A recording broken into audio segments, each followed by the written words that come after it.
Hey everybody, it's the one and only Brooklyn. Yes, honey. And I'm here sitting down with the lovely Gloria O'koye, right? Yes, I got it right. Yes. Welcome to Worldwide Entertainment TV. Nigga Ricochet, L Kicks, we in the building. Worldwide Entertainment TV.com. What up? Hey everybody, this lady that I'm about to introduce doesn't need no form of introduction, but we gonna make her introduce herself. Anywho, go ahead and introduce your beautiful self. Hi, my name is Gloria O'koye, also known as Glowz. I am the author of Hood Chronicles and the Kintsugi Memoir. Yeah. Yes, two. You have written two. So the last time we spoke, I know you were getting ready to start your Hood Chronicles. So what made you decide that you wanted to do your Hood Chronicles to be like so thick opposed to a smaller version to what you wrote? So a Kintsugi Memoir was stories and pretty much poetry that talks about stories that I was going through at the moment. So the poems, I wrote it right after the situation or doing situations. Hood Chronicles, it goes way back from probably, I think age 8. Like around like age 6, age 8, that's where Hood Chronicles started. So how difficult is it to write a book? Like what kind of zone do you tend to put yourself in, or what type of space do you need to be in for you to write a book? I'm mostly at the moment, so like even when I dream and I wake up, I have to write it. So that's me. Sometimes I have to really reflect, seek a lot of support, and then I can write the book. Because especially Hood Chronicles, I had to really tap into my memory bank. So when you're writing things like this, and it gets when it tends to get emotional for you, what are some things that you do to deal with the emotional process of writing your book? I allow to cry. I allow myself to cry. I allow myself to find trusted people to speak on. I give myself breaks. I go on hiatus sometimes and get back right to it. So when it came to these books, and I know that you speak about your children a lot, how much did your children inspire you, especially to start writing your second book opposed to just your first book? They were with me during the Hood Chronicles, so they were right by my side, and we have these conversations. So how difficult? Because I know last time when you were on Brooklyn's Big Coffee Couch, you let it be known that when it comes to your children, you're very open. You guys tend to talk about everything. So when it came to the Hood Chronicles, how did you allow your children to read any of it? Did you read any of the passages to them? Did you have to explain any parts that they may not understand? Yeah, I actually, especially my older daughter, my firstborn, we actually have those conversations. She does ask a lot of questions, especially when she reads certain passages, because she still remembers some of it. Mm-hmm. Yeah. So what are some inspirational quotes that you may have that you may say to your children or your daughter when she asks you, like when you're going through one of those days where like we all do, when you have a down day? What is one inspirational quote that we can take with us for Worldwide? Your story is not finished. Damn, I like that. Yeah, your story is not finished. We're just living like word by word, sentence by sentence, paragraph by paragraph. But your story will make sense in the long run, and you don't know how many lives you're going to be impacted by your story. And you impact a lot of lives. I see you, girl. I see you. Don't do it. No, I see you. No, for real. Like you're an inspiration to a lot of young women, and I thank you so much for even, opening your heart and opening your mind and opening your life to us, to allowing us to see a different side of Glowz that a lot of people don't see. Because the Glowz I see on Scotch Bonnet, baby, it's different. No. Let us not. I ain't gonna do it to you. I ain't gonna do it to you. But I know you work with One Mic Educators a lot. Shout out to Spin on One Mic Educators. I see on the back that One Mic Educators is also here. So what was their role when it came to this book? They were like the final push. Yeah, because that year I met them, there was 2 more poems I needed to finish this book. And Spin really helped me with the writing process. So he also helped, like, sponsor. Like, I did my first batch myself, but second batch, third batch, couple batches. He helped sponsor the portion of the payment for like the printing cost. He also actually introduced me to the Cree board, so a lot of the Cree babies up north in the reserves got to read the book. That's so good. So before we go, is there going to be a Hood Chronicles Part 2? Is there another book in the making? Can you give worldwide and exclusives? What's going on? Stay tuned for this year. The third one's dropping. You just got the exclusive. Oh, boom! Listen, I told you guys already. Worldwide, we're 2 for 2 right now. You guys thought I was joking. Exclusive. You guys heard it here first. Glowz, thank you so much. Let everybody know where we can find you on Instagram. This is the part that gets really long. So, okay. G.L._GLOWZ. Yes. We love you so much. We cannot wait. And of course, when your third book comes out, we will be the first to hit you up. So thank you so much, beautiful, and keep us inspired. Yes. Nigga Ricochet, L Kids, we in the building. Worldwide Entertainment TV.com. What up? No, thank you for being here. This young lady that's sitting beside me, I actually know you through a gentleman. His name is Spin. Shout out to Spin, One Mic Educators. Check them out as well on Instagram as well. Follow them. And you do poetry. You actually brought tears to my eyes when both myself and Aretha from Develop Me Youth, our organization, Develop Me Youth Center, we actually came to the poetry reading and you were there. And you brought tears to my eyes, girl. You made me open up. Not like that, gentleman. Relax. But you already know.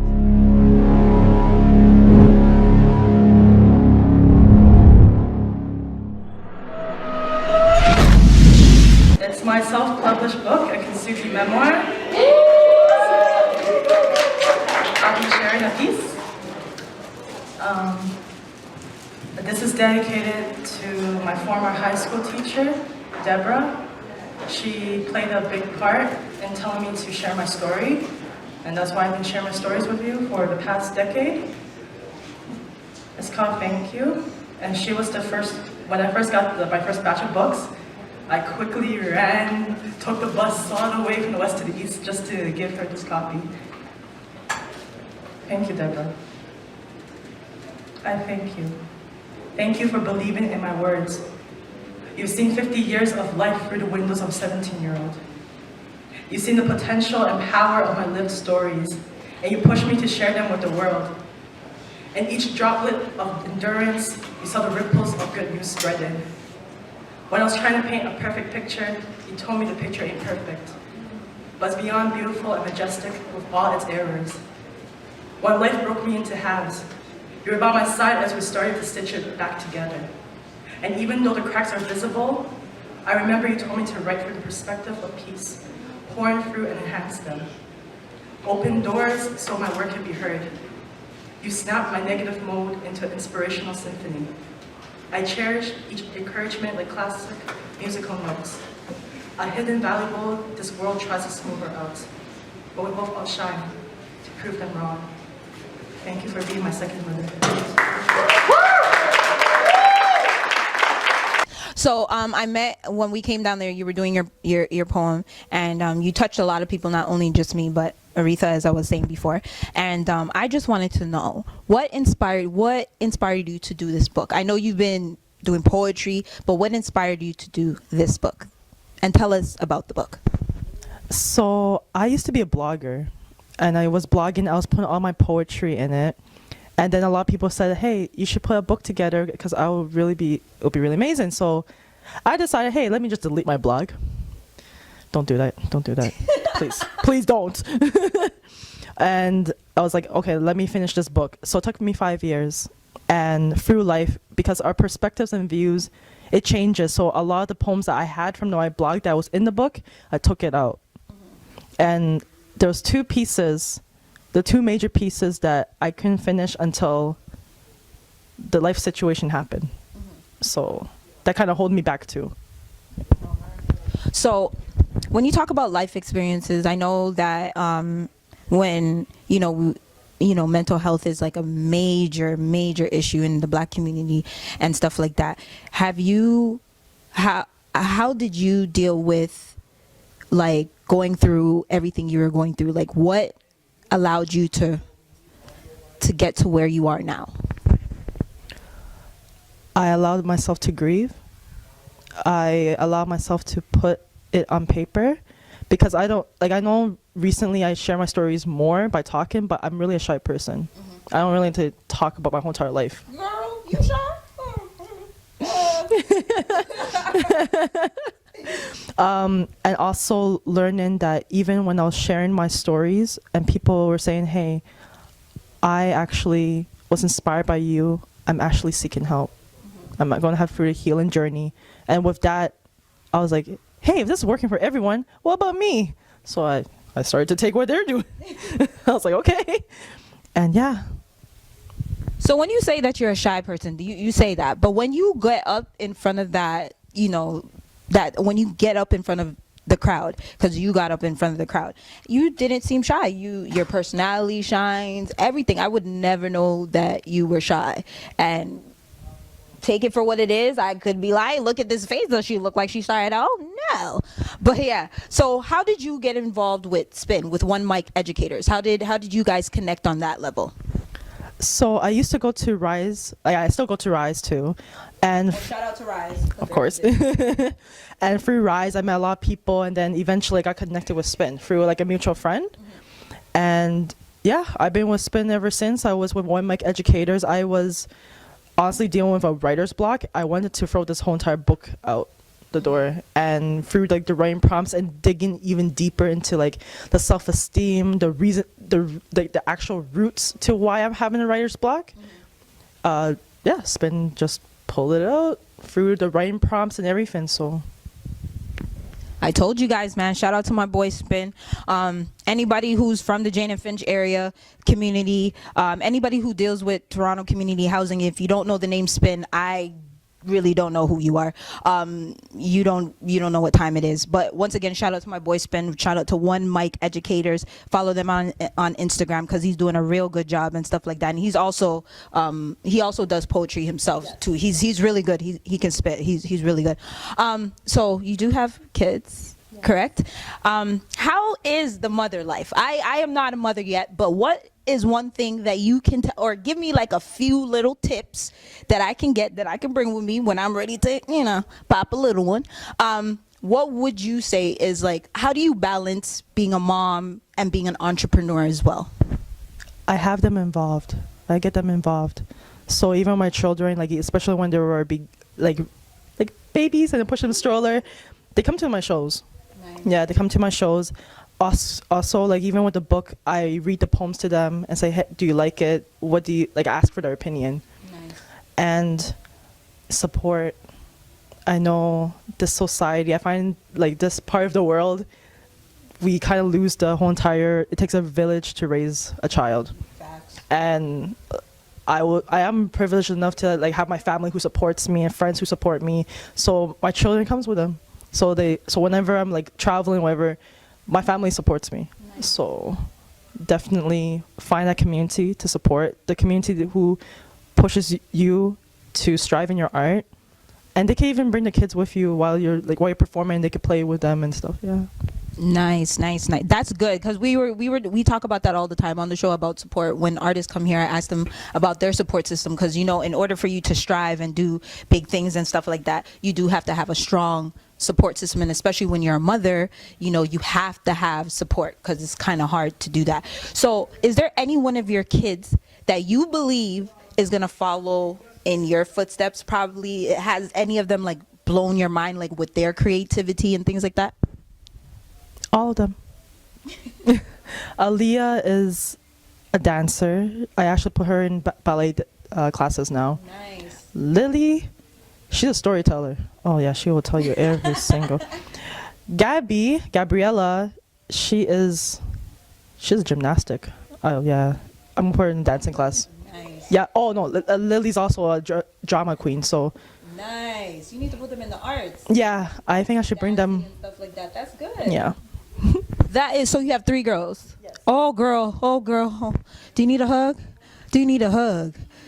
Do you need a hug? Cause I would need a hug if it's okay. I'm gonna hug you. I want to be pretty too. Oh. I told him they have to work. I look at the legal age working. Well, you are pretty and you have the nice hair. Guys, this is Becky with the good hair, and I'm not talking about weave boo-boo. This is the real deal Holyfield, all right? Just remember that. Just because Beyonce was talking about Becky with the good hair doesn't mean she has to be Caucasian. Malaysian. Yes, honey. So I'm sorry. I'm so sorry. So what are some things that you do when it's time for you to write? Like, what gets you in your creative mode? Like, what's your thing? Do you have to like go outside to like a park, sit by a bench? Is it more of a you go and you have a room, or is it more like scented candles? You have to, because when it comes to poetry and writing and stuff like that, everyone has different things that they do. So what is something that you do that helps you with your creativity besides your kids helping you? I write on the subway. Like, yeah. Wait, the regular subway? The noisy subway? Yeah. That's how you know you're tough, because I couldn't do that. Yeah, so I write on the subway. Sometimes I have my headphones. Sometimes I should be listening to, not like eavesdrop on people's conversation, but just people talking. And for some reason, I'm like, I could write a whole entire story just by leaving like one word or one sentence. I don't care what you say. I would eavesdrop on people's conversations because some of them are very, very, very interesting. I was on the subway the other day. No, boo-boo. Yeah, I mean, I try not to listen because there's times when, especially by like college and Friday nights. Yeah, I'm just like, okay, this is where my headphones come. But that's one way. The second one that I prefer more is by nature. So like by the falls, by the Hamilton Falls. I think it's called Albion Falls. I forgot. I have to search it up again. But the Humber River Trail, even Scarborough Bluffs when I'm like in Scarborough. Yeah, just like nature. I prefer nature. That's good. So you're a nature type of person. Oh, girl, I'm not gonna lie to you. I am not a nature person. I went camping one year with an all-girls group, and I told them never again. They put us in tents. They made us live the real deal Holyfield life. And I told them, I said, I'm black, first off, and black people don't go camping. And I see this is the reason why we don't go camping. Yeah, they wanted me to take water. No, man, too much. Nah, I need to wash the coochie. I can't be doing that. I need shower. I need hot water. I need those things. But yeah, I'm sorry, guys. Once again, I'm sorry. But yeah, so you know me, I gotta get the juice. So, do you have a significant other? Boom.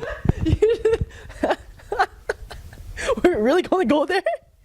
Not really, but you could just, do you? Valentine's Day is coming up, honey. You know what I mean? I'm going to be Mrs. Cupid. You feel me? So holla at me, Brooklyn Honey 23. If you need me to hook you up with somebody, holla at me. Matchmaker? I'm a matchmaker. Kevin, let her know, Kev. Well, I mean, you could take your shot. So in that case, men, listen, man, you have to come with the credentials and stuff like that. So if you had to choose about, what would you go for? Would you go for a man that, would you rather a man with wealth? Would you rather a man with health, with like, man that's healthy and stuff like that? Doesn't matter how much money he makes, whatever. Or would you rather a man who has like dreams and aspirations? He doesn't have a job, lives with his mama, but has dreams and aspirations. Which one would you? Health, wealth, or dreams? Which one would you go with if you had a choice? If I had a choice, lives with the mama. I actually don't mind big families. I come from a big family, so I actually feel more comfortable if like both sides of the family all live in one big house. So nice. just to let you know. No job. Is he pursuing his dreams still, or is he just sitting in this couch? He's just telling you, like every other person, hey, I got dreams. I want to be a rapper. I want to be a doctor or whatever. But he's not doing anything. He's just at home chilling. Nah. Drinking, smoking, Nah. using all your money. No. Health. So you're going with health. What do you Going with health. Yeah, because with dreams, I'm like, yo, have your dreams, please. Now take the steps. But you gotta work. Yeah, like literally, if even you're not a job, but I see you like actually going to school, taking not even school, like certificate courses, and knowing that you're actually going somewhere, Yeah. I will invest in it. But you know, there's gonna be a time when I'm like, yo, boy, what are you doing? Just like the mom. Yeah. Just like the mom. Yeah. Yes, you see? So she's going with health. I'm telling you straight up. I will deal with the wealth. Yes, I will. The reason being is because I'll have my own money, but two is better than one. And also, if you get sick, you can take care of yourself because you're rich. Duh. And you obviously are rich because you had dreams and aspirations. That's why you became rich in the first place. So yeah, I'll go with the wealthy. Yeah, anytime. Huh? Hell no. That beanbag, toupee wearing, orange face, freckled ass man, I don't want no parts of. I'm sorry. Wisdom, please. Have wisdom. Please. So she'll take the health with the wisdom. Yeah. Correct? Yeah. That's good. That's good. So, once again, if you guys want, a date with this lovely one-on-one with Gloria, darling, you have to hit me up. Brooklyn Honey 23. I ain't playing. Kevin is still on the market, ladies. Don't worry. We'll get a picture with his shirt off, all oily, so you guys can see what you're working with. I told you already, Kevin, I'm not stopping until you get a girl, man. I'm not stopping. So, what are some things that you tell your daughters? Like, what are when you were going through your situation, and I know it was hard for you, what are some things that you said to your daughters for them to, because I know they were worried about their mom and stuff like that. What helped all of you guys get through what you got through? Because I know for you it may have been hard, but when it comes to kids and certain things, it's really hard on them. So what helped you all get through, or what motivated you, and things like that? This sounds so cheesy, but I'm going to say it. I'm going to say it loud and proud. Korean drama. Historical Korean dramas. Korean dramas? Yeah. Like Dae Chun-gam, Don Yi. What? No, rewind. Don Q? That's what you... No, Don. Sorry, Don Q. My bad. Shout out to Don Q, my man Don Q. Holla at me, man. Don Yi, Dae Chun-gam, I said it in Canto, but it means Jewel in the Kitchen Palace. And like, I think it's like the storylines where like, if you, like these stories usually start with like, like orphan or like have family, but then like the kid talk too much, Yeah. And the palace police kind of, makes you, disappear. And just starting off from like rock bottom and actually competing their way to like going to the palace, or going to like, and even just changing their character. Like some people could be like bitter and they want to do revenge, but in the long run, meaning with like inspirational people, wise people, they change their perspectives and they actually start to do good. And so that's how I got the saying about picking up the shattered pieces of your broken. You pick up the pieces of your shattered reflection and you make it anew. So, yeah. Yes, honey. Girl, when you said Korean drama, I was gonna say, is it like black people drama? Is it like our drama? Like, girl, what you doing? Where you going? Like, is it that? Your man, I slept with your man type drama? Like, you guys go through that type of drama too? Or is it like the African movies? Cause, who used to watch the African movies? I know you guys know about them things. My homegirl's mom, shout out to Janet. Anybody from Falstaff knows her, Johnny P. Holla at me. She had the biggest collection of African movies in the world. I think she had about 3 suitcases full of African movies. Anybody who knows Janet can tell you. Beyonce, boy, African Beyonce. My sister. My sister. No, but shout out to Johnny P. Chin, my homegirl Chin and stuff like that, and shout out to Lakeisha and of course, the whole family. But I'm just saying, like, I learned from her watching. She put me on the African movie. So once again, shout out to Johnny P, the best cook in Falstaff that was in Falstaff when she used to live here. So before we wrap up and things like that, I know you're going to give us a taste of your book and stuff like that. But I know that this book right here, let me put it up. Zoom in, zoom. You did it? And then I'm gonna turn it because she has a saying on the back. And if you see at the bottom, one Mike Educators.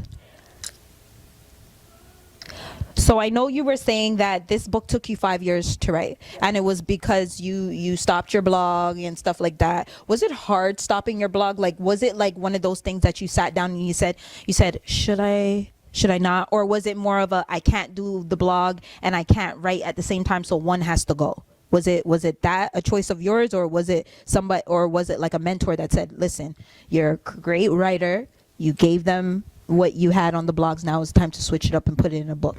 How did you go about making that decision? Because I know it was probably hard for you. Yeah, because I had quite a lot of views, especially like supporters from UK and America, or USA, because I know Spin's like, Spin, it's USA, not America. I know. Correct you. So USA.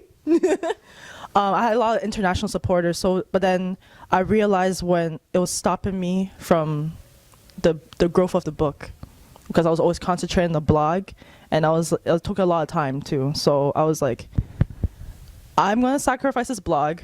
I really wish I didn't. I'm gonna sacrifice this blog, and I'm gonna put all my attention to the book. And yeah, it hurt. It hurt. It was like send that baby off. But it hurt to let it go.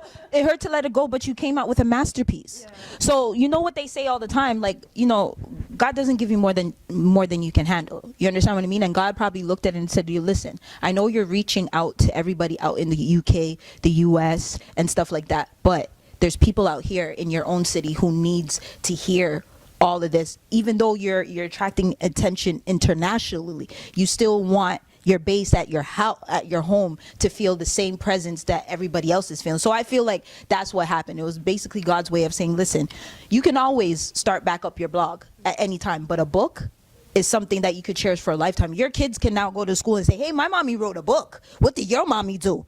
What did your mommy do? My mama just sits down at home and waits for daddy to come home and give her bread. Well, tell your mom she needs to be an entrepreneur like my mom. Like, this right here is an inspiration to all young women. Like, you have three daughters, and for them to see that their mom went through all the things that you went through, the trials, the tribulations, the hurt, the pain, all of that, and you came out still on top and you're still going. You're an inspiration, not only to your daughter, to me, to young women, to young people out here. Because like what I said, the first day I met you, you brought tears to my eyes. And you made me stand in front of a bunch of people and tell a bunch of people certain things that I never in a million years thought I would say. So it was like, I thank you. And I thank you for being here on the chair. And I thank Spin again for introducing me to you and stuff like that. But I definitely want you to read us one of your favorites.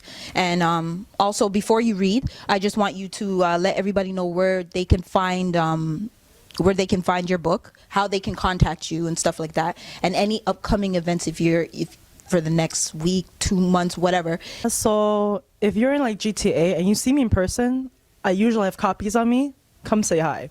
It's $20, and I also accept e-transfers. So boom, ha, got you there.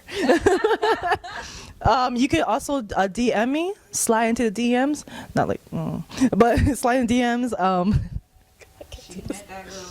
No. Anyways, it's G.L._GLOWZ. Or you could do, oh, my shirt. Yes, your shirt, girl. Yes. AUTHOR_GLOWZ. Or you could, honestly, once you hashtag a Kintsugi Memoir. So once again, thank you so much for coming to Worldwide Entertainment TV and sitting on the big comfy couch with the one and only Brooklyn. I love this girl, Gloria. The next time you write a book, girl, write one about me. I could tell you a bunch of stories, girl. You will have like chapters and chapters and chapters, boo. Boo boo. was actually thinking of making a collection called the Hood Chronicles. Hood, yo, man, them, reach out to me, Brooklyn Honey 23. You heard that? Hood Chronicles, dog. Yes, it's about time because a lot of you guys are not street smart. So we need things like this to educate you guys in the hood. I know that's probably not what your book's going to be about, but still, Hood Chronicles. There's one called Street 101. Yo, I'm done. You guys heard it here first, Done, no. Gal them out. Hidden treasure. A young mind once sought counsel from the elders. Entering realms, listened to ancestral spirits and creator for guidance. This young soul climbed up hills, only to find the other side is full of mountains. Fell into ditches, only to tumble into grand canyons. Blew up sparks, just for it to breathe into wildfires. Wondering what went wrong when the ocean's just on the other side of the forest. Gripping onto a candle in typhoon valleys with one hand. Asking, why does it go out? While holding a protective lantern with the other. Viewed it as a useless piece of metal, when it provides a pure aura of artistic healing answers. Keep digging. A mind full of precious ores is within reach. We tend to turn away just as our goals are right underneath our bare feet. This young prodigy was truly an ancient butterfly of resilience. Developing into full bloom inside cocoon that seems silent, hidden treasure.